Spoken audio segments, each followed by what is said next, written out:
Perkenalkan, nama saya Desiwati Nababan. Video ini adalah video presentasi tugas individu saya di mata kuliah aplikasi statistik dalam penelitian. Mata kuliah ini diampu oleh dosen saya sendiri, yaitu Pak Afdal, dari program studi ilmu psikologi, Fakultas Psikologi Universitas Islam Riau Pekanbaru, tahun ajaran 2020-2021.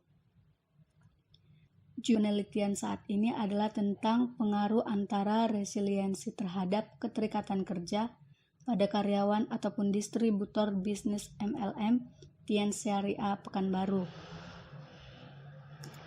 Pada video ini saya akan membahas tentang dua bab dari penelitian, yaitu bab 4 dan bab 5, di mana bab 4 berisi tentang hasil penelitian dan pembahasan, dan bab 5 berisi tentang kesimpulan dan saran.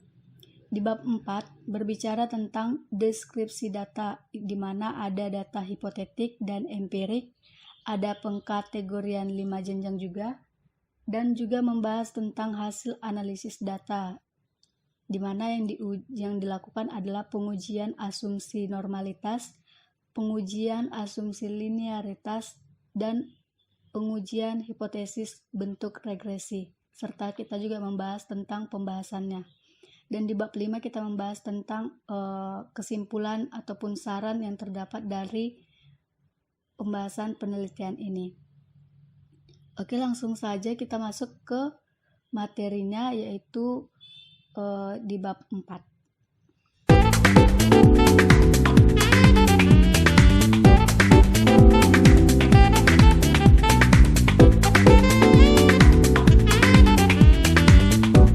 Oke, pada bagian ini kita akan masuk untuk mempersingkat waktu.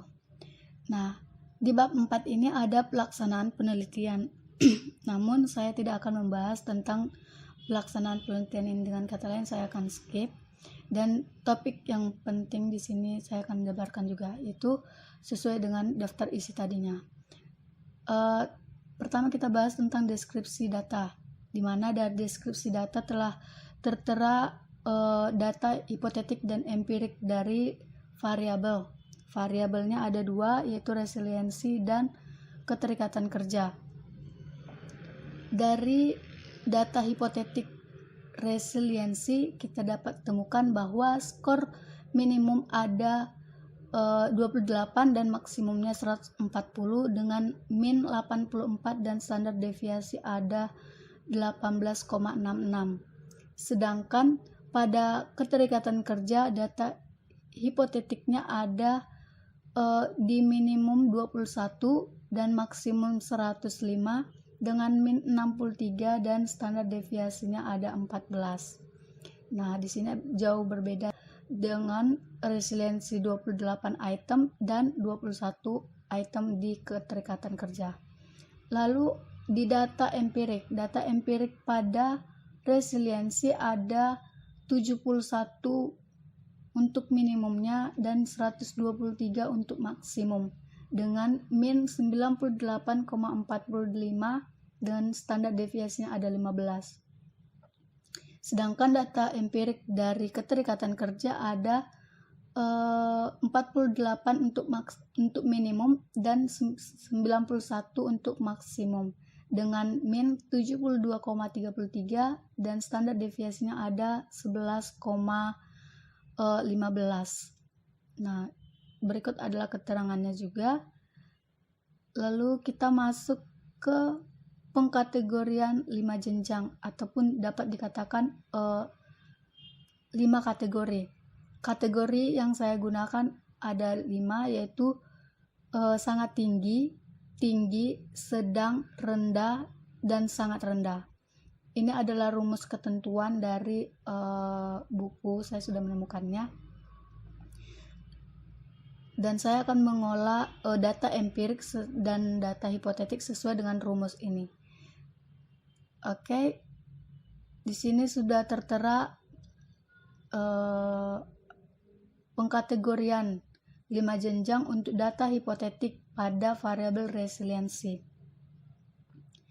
Nah, dari tabel ini yang perlu kita ketahui adalah frekuensi terbanyak ataupun orang-orang terbanyak dalam memilih ketika mengikuti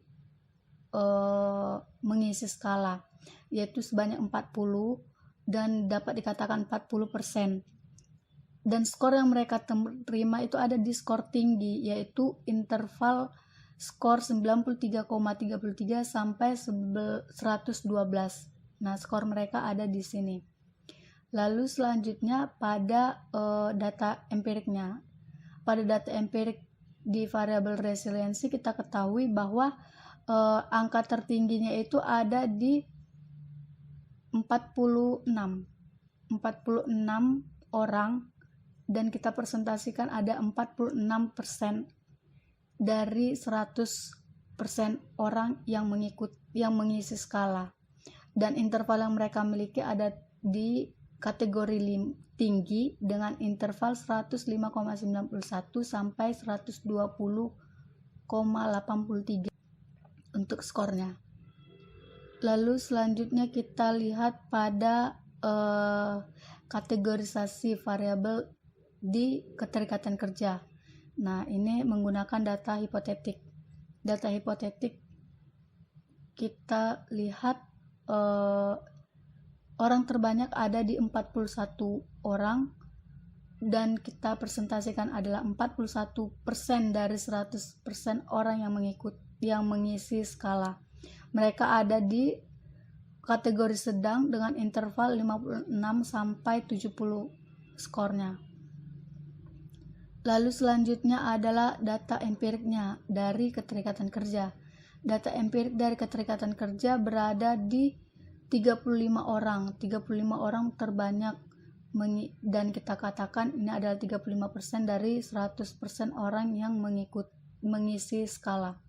Mereka ada di kategori tinggi dengan skor 77,91 sampai 89,06. Nah, di sini kita mengolah data empirik. Nah, data empirik, data apa sih yang dipakai dalam memasukkan rumus ke pengkategorian? Nah, dari pengkategorian sini kan menggunakan M ya. M ini min. Kalau kita menghitung hipotetik, maka akan menggunakan data hipotetik. Min dari hipotetik yang udah ada di deskripsi data. Ini minnya, dan standar deviasi tentunya.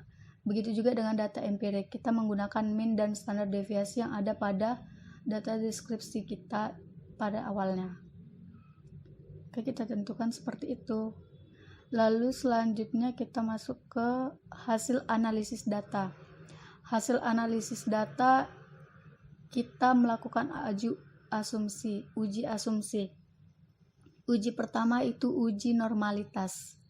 Uji normalitas, tentu teman-teman sudah mengetahui dong bagaimana ketentuan yang sudah ada di uji normalitas, terkhusus pada metode non-parametrik di 1 sampel KS. Nah, dari ini adalah uji normalitas, kita hanya melihat nilai signifikan dari resiliensi dan keterikatan kerja. Pada resiliensi signifikannya 0,005 dan keterikatan kerja ada 0,221, di mana kedua variabel ini memiliki nilai signifikan yang lebih besar dari 0,05.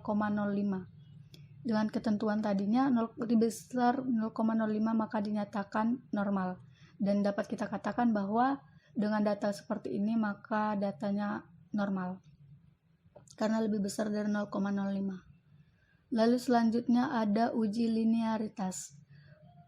Uji ini untuk melihat bagaimana arah ataupun bentuk serta kekuatan pengaruh dari resiliensi terhadap keterikatan kerja.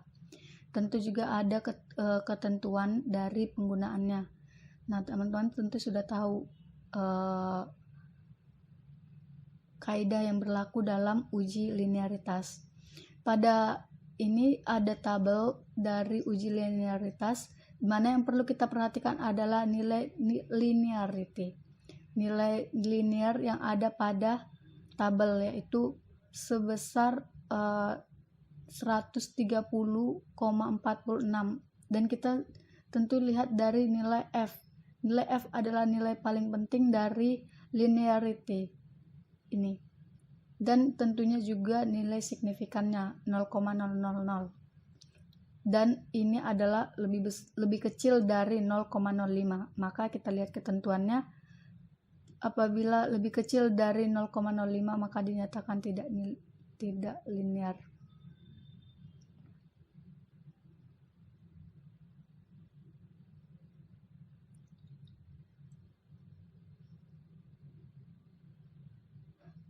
Maka selanjutnya yaitu tentang, saya skip tadinya.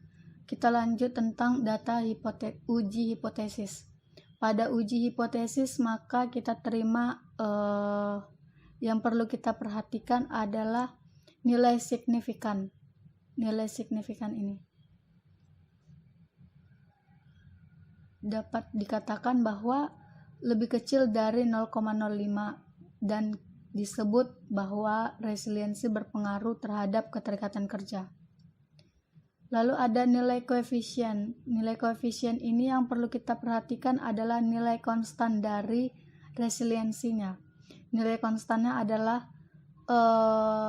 ini 21,417. Ini tandanya positif, berarti HO ditolak dan HA diterima. Dengan kata lain, keterikatan resiliensi berpengaruh terhadap keterikatan kerja. Dan juga kita lihat dari nilai resiliensi pada bagian B dinyatakan bahwa ini adalah jumlah pertambahan resiliensi pada seseorang ketika memiliki keterikatan kerja. Dengan nilai T. Nilai T ini adalah besarnya pengaruh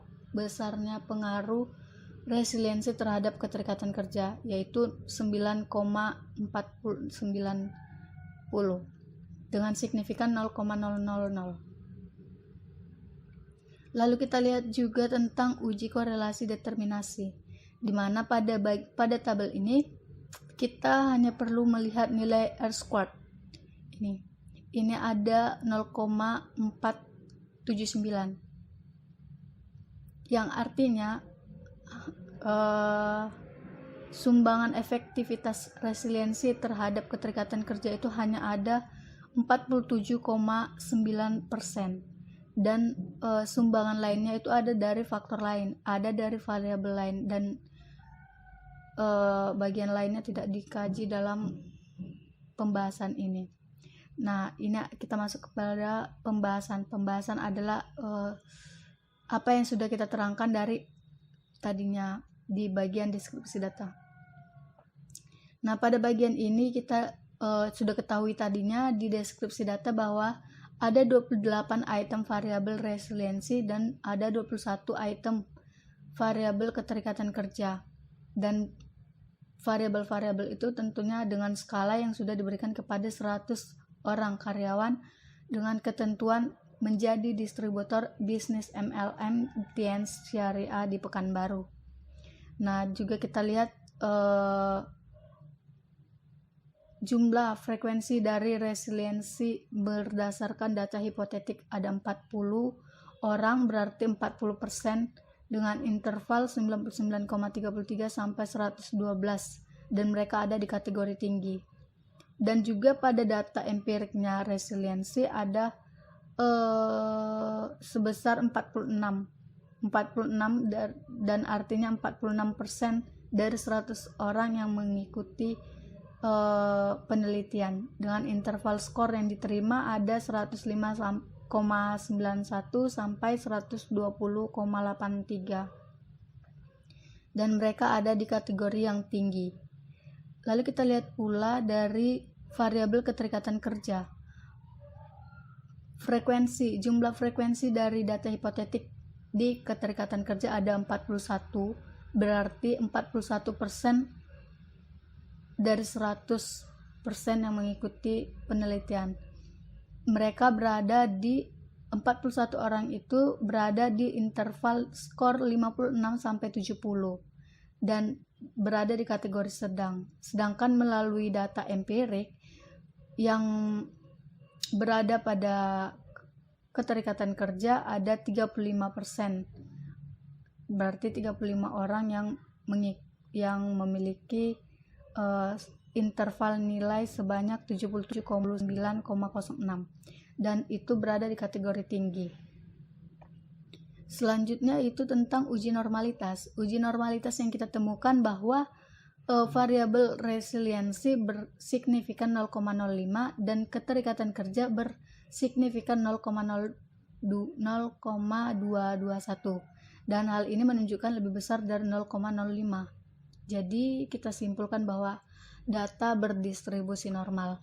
Dan dari data linear kita juga menemukan bahwa variabel resiliensi dan variabel keterikatan kerja berada pada nilai F130,459 dengan signifikan lebih kecil 0,05 yaitu 0,00 dan disimpulkan bahwa adanya hubungan yang linear dari data yang sudah diolah. Selanjutnya itu tentang perhitungan koefisien determinasi yang tadinya yaitu tentang risk squared. Risk squared ini adalah persentasinya sumbangan yang diberikan resiliensi terhadap keterikatan kerja di mana ada sebesar 0,479 ataupun disebut 47,9%. Dan yang selebihnya dipengaruhi ada faktor lain. Lalu selanjutnya uji hipotesisnya. Dari uji hipotesis kita lihat bahwa resiliensi berpengaruh terhadap keterikatan kerja. Hal ini ditentukan dari signifikan 0,000 dengan koefisien konstan positif 21,417 dan disimpulkan juga bahwa HO ditolak dan HA diterima. Selain itu juga dapat kita lihat bahwa nilai regresi dari resiliensi sebesar 0,517. Dengan kata lain, setiap penambahan satu nilai resiliensi maka akan tambah juga nilai keterikatan kerjanya sebesar 0,517. Dan pengaruhnya kita lihat ada 9,490 pengaruh resiliensi terhadap keterikatan kerja dan ini sangat signifikan. Dengan kata lain, seseorang yang memiliki resiliensi tinggi maka akan memiliki keterikatan kerja pula yang tinggi. Oke, itu aja dari bab 4. Lalu selanjutnya kita masuk ke bab 5. Bab 5 itu tentang kesimpulan dan saran. Singkatnya, kesimpulan yang kita terima dari penelitian ini dinyatakan bahwa resiliensi telah memberi pengaruh positif terhadap keterikatan kerja pada karyawan. Korelasi positifnya dihasilkan di mana semakin kuat resiliensi maka semakin kuat pula keterikatan kerjanya. Begitu pula sebaliknya, ketika semakin lemah tingkat resiliensi maka semakin lemah pula keterikatan kerja yang dimiliki oleh seseorang. Dan saran yang bisa kita ambil dari penelitian ini adalah bahwa ketika seseorang memiliki resiliensi pada diri hendaklah ditingkatkan agar keterikatan kerjanya juga meningkat dan bekerja dengan baik, dan tentunya menguntungkan ketika resiliensi tinggi maka keterikatan kerja juga tinggi. Dan selanjutnya yaitu seseorang yang sudah berresiliensi pada dirinya maka harus mempertahankannya. Ada baiknya mempertahankan agar keterikatan kerja pada dunia kerja pun terjalan dengan baik. Oke, itu aja materi pembahasan saya di video presentasi ini yaitu tentang bab 4 dan bab 5. Oke, sekarang kita tiba di akhir video ini. Terima kasih telah menonton dan sampai jumpa di video presentasi saya selanjutnya. Naik delman pergi ke kota, jangan lupa beli alpukat. Demikian presentasi saya, semoga bisa bermanfaat.